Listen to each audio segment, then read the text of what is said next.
گزر گئی لوگوں کو دفن کرتے ہوئے، بڑے بڑے نافرمان لوگوں کو کے دفن میں شریک ہوئے، کسی کا چہرہ ایسے نہیں پھرا، تو ان کے چہرے کیوں پھر گئے، رنگ کالے کیوں پڑ گئے؟ کہ نبی کے زمانے کے قریب تھے اور دین زندہ تھا، پھر یہ دین کے خلاف چلے اور صرف ایک چیز، ظلم کیا، لوگوں کا خون بہایا، قتل کیا۔ میری ایک بات سارا مجمع سن لے، 2 گناہ ایسے ہیں جن پر سب سے زیادہ عذاب آنے والا ہے موت کے بعد۔ 2 گناہ، ویسے تو ہر گناہ پہ اللہ کی پکڑ ہے، لیکن جس پر سب سے زیادہ پکڑ ہوگی وہ 2 ہیں۔ ایک سود کھانا، چاہے وہ بینکوں میں رکھا ہوا ہو، چاہے وہ لوگوں کو ذاتی طور پہ شخصی طور پہ دیا ہوا ہو، اور پیسے پر پیسہ لینا، اس پر اللہ کہتا ہے فَجَزَاؤُهُ جَهَنَّمْ خَالِدًا فِيهَا، یہ ہمیشہ جہنم میں جلے گا۔ جس نے کسی مسلمان کو قتل کیا، ناحق قتل کرنا، اس کی سزا سب سے زیادہ ہے۔ فَجَزَاؤُهُ جَهَنَّمْ خَالِدِينَ فِيهَا غَضِبَ اللَّهُ عَلَيْهِ وَلَعَنَهُ وَأَعَدَّ لَهُ عَذَابًا عَظِيمًا۔ اللہ تبارک و تعالیٰ نے اس کے لیے کیا سزا سنائی جو قتل کرتا ہے؟ جہنم، ایک خالدن فیہا، ہمیشہ رہے گا، کبھی نہیں نکلے گا۔ غضب اللہ علیہ، اللہ کا اس پہ غصہ ہوگا، لعنہ اللہ، اور اللہ تعالیٰ کی اس پر لعنت ہوگی، اور پھر وہ اس کے لیے خوفناک عذاب ہوگا۔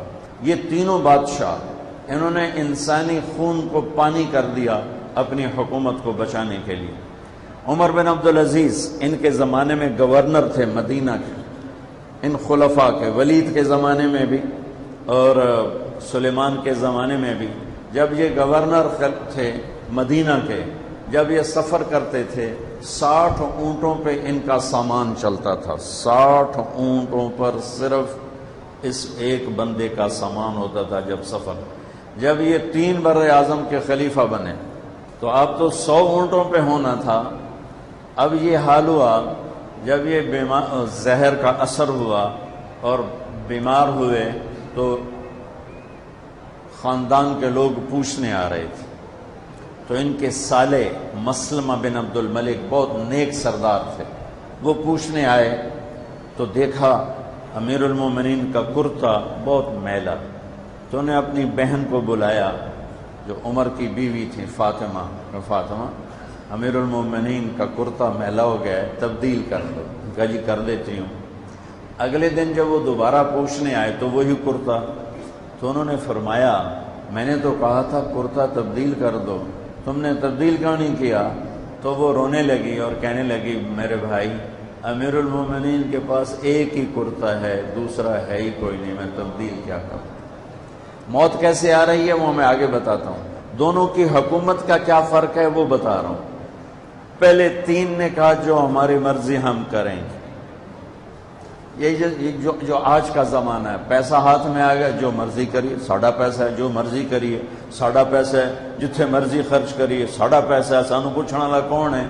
ہمیں آپ کو پوچھنے والا اللہ ہے جس نے ہمیں دیا ہے، جب چاہے واپس لے لیں، ایک دن اس نے لینا تو ہے، موت آ کے ہمیں اٹھا کے لے جائے گی اور ہر شے یہیں دھری کی دھری رہ جائے گی۔ ٹک ہرس و ہوس کو چھوڑ میاں، مت دیس بدیس پھرے مارا، قذاق اجل کا لوٹے ہے، دن رات بجا کر نقارا، کیا بدیا بھینسا بیل شتر، کیا گونی پلہ سر بھارا، کیا گیہوں چاول موٹ مٹر، کیا آگ دھواں اور انگارا، سب ٹھاٹ پڑا رہ جائے گا جب لاد چلے گا بنجارا۔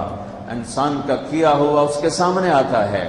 اب یہ نہیں پتا چل رہا میں نے جھوٹ بولا، کچھ بھی نہیں پتا، میں نے سچ بولا، کوئی پتہ نہیں، میں نے حرام روٹی کا لقمہ اٹھایا، ویسا ہی میٹھے کا میٹھا، میں نے حلال روٹی کا لقمہ منہ میں ڈالا، ویسے ہی میٹھے کا میٹھا۔ رشوت کا پیسہ کی روٹی کڑوی نہیں ہوتی، اور تنخواہ کے پیسے کی روٹی میٹھی نہیں ہوتی، اور حرام کمائی کے گھر زمین پر نہیں گر جاتے، اور حلال کمائی کے گھر صدیوں نہیں کھڑے رہتے۔ یہ نظام کائنات ہے، یہ اسباب کا جہان ہے۔ اللہ دیکھ رہا ہے کہ مرتے ہوئے کون مجھے راضی کر کے میرے پاس آ رہا ہے، کون ناراض کر کے آ رہا ہے۔ پہلے 3 خلفاء نے ظلم کے خون کی ندیاں بہا دی۔